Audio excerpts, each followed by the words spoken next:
So yeah, his mom definitely was the psycho, and I think she raised a psychopath. Like, I think psychopaths can raise psychopaths. And so here we are. A couple housekeeping things. Remember, guys, please do not, if you want to leave your spot to make sure the algorithm brings you back, please do not put laughing emojis. I will block you. It makes me very anxious that people would laugh about, like, the worst time of my life.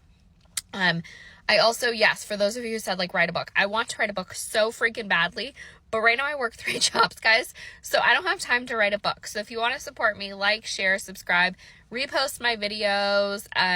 Somebody asked, so I did throw my Venmo in my bio, but you do not have to send me anything. Like, it's just there. Okay, so let's keep going on the story. So they told us that the church told me that we were going to leave in a couple days. Okay, so the day comes that we're supposed to leave, and I am like, we've already packed our stuff. We have, my kids' stuff, my stuff, suitcases ready to go. We're supposed to leave that night, okay?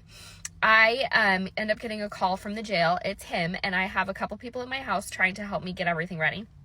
And I put it on speaker, and it's like he knew something was wrong. He knew something was off, and he started saying, wouldn't it be so funny if I gave you HIV? Wouldn't that be hilarious if I gave you HIV? And I was like, what? And these people are, like, listening to this phone call, and their, like, faces are, like, dropping. Like, what is happening? And he's like, well, I'm bailing out tonight. And I was like, you're what? And he's like, yep, I'm bailing out tonight. And he was like, but, so I'll be home this evening. And I was like, I don't know that it's a good idea for you to be here. The kids are really anxious with everything that's happened. And he's like, you know what? You're right. He's like, I don't want to be around the kids. You're totally right.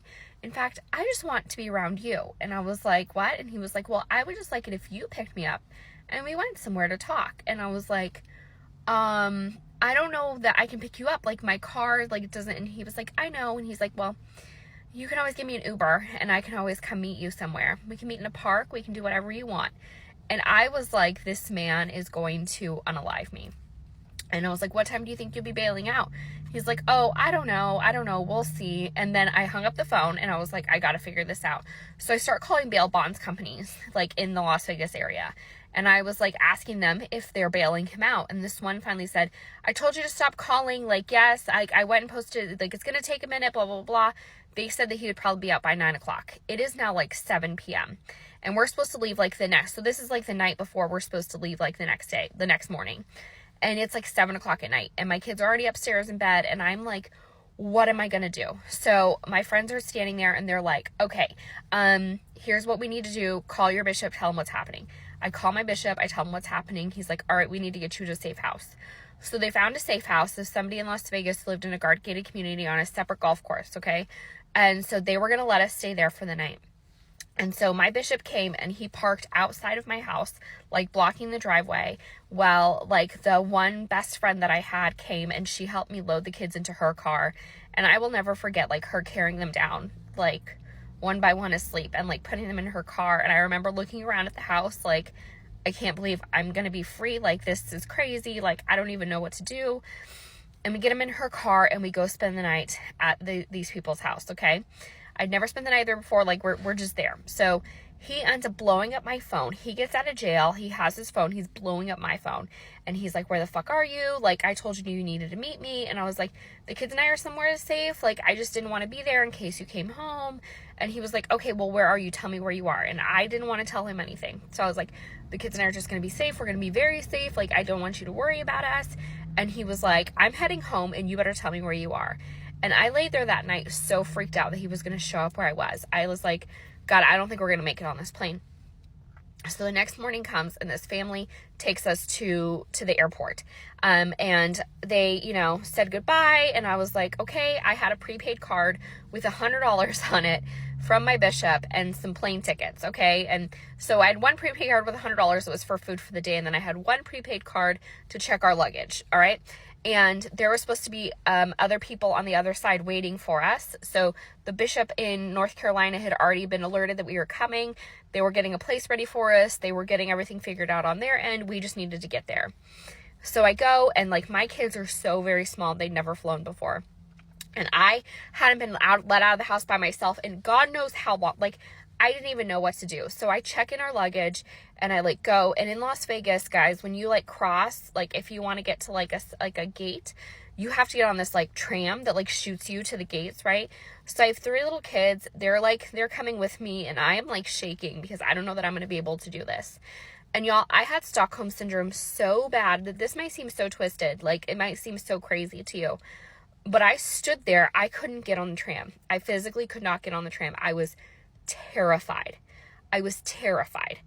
And so I ended up calling his phone, my ex's phone, and he answered. He said, "Where are you?" And I said, "I need you to tell me that I can go." And he's like, "What?" And I was like, "I need you to tell me that I can go. I can't go unless you tell me I can go." And he started laughing at me. And he says, "Yeah, you can go because I'll always find you." And I hung up the phone, and I grabbed my baby's hands, and we walked on that tram, and it shot us to our gate, and we waited. We got on our plane, and it flew us out to North Carolina. And when we landed in North Carolina, we landed in Charlotte, which is like a big city, and then we had to take another plane to where we were going to live. We get to Charlotte, and my kids did so good on the flight, thank God. My boys have sensory processing disorder. They were perfect. Like, they literally not one meltdown. And that is like, they were 5 at the time, and my daughter was 8. And so, or she just turned 9. So it was very, like, they were so mature. They were so calm. They were so sweet. We get to Charlotte. I like grab them some food on the prepaid card, and our plane is delayed by 3 hours. So we had a 2-hour layover, and our plane was delayed by 3 hours. So we had been traveling all morning. We are in North Carolina. It's getting dark. I'm so tired. I'm so stressed. And I just sit there and I just start sobbing. Like, I was so tired and so scared, and I didn't know what we were going to do, and I didn't know where we were going to go, and I didn't know what was happening. And my daughter, who was 9 at the time, came, and she grabbed my hand and she said, "Mommy, don't cry." She's like, "It's very dark right now, but we're on our way to the sunshine." And I was like, yes, we are on our way to the sunshine. And so eventually we got on the little plane, and we flew into where we were going to be.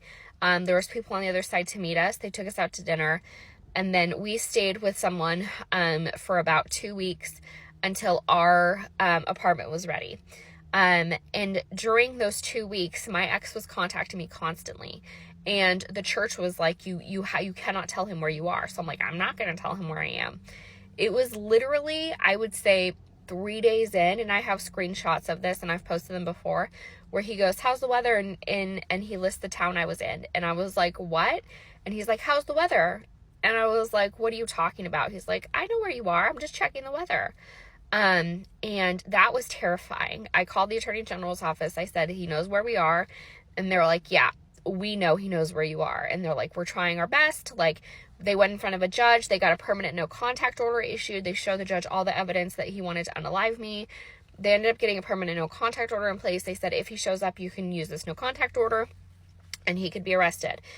Also, like, he's facing all these charges. He shouldn't be leaving the state anyway. You guys should be fine.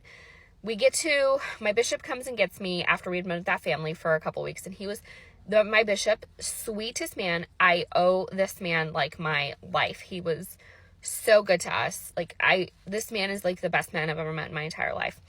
He's so sweet. He pulls up at the house we were at, and my kids are there, and he's like, "Hey guys," and he's like, "Are you guys excited to go see your new house?" And my kids were like, "Yeah." And he's like, "All right, well, let's go get milkshakes first." And I was like, no, they already ate. Like, we don't need it. And he's like, "I don't care." And so he goes, and we go to Cookout, and he's like, "Order anything you want." And I was like, "We already ate." And he was like, "All right, well, I'm going to eat, so you guys should order a shake." So he gets everyone shakes, right? And it's like him and another guy, and this other guy ended up being so good to me and my kids. And so they eat, and my kids have like these massive shakes, and they're way too little for them. And so we were leaving, and he's like, "All right, take your shakes to go." And I was like, "Oh, we're not taking them in the car." And he's like, "Yeah, we are." And I was like, "What?" He had a Mercedes SUV, and my kids like took these like massive shakes in his car. And I was like, "If they spill them," and he was like, "Listen, I don't care if they make a mess in my car. Your kids are so loved, and they are free now, and it doesn't matter what happens. And like, if they spill something, I don't care. It doesn't matter anymore, Andrea." And he gets us to our apartment, and we walk in, and it is like this really old apartment that had not been renovated since like the 60s. And it's a 1-bedroom with like really dirty brown carpet that had never been cleaned, but it was ours. And like, I have pictures of us in there, and it was, I'm at 10 minutes, but I'll keep telling you guys as soon as I can.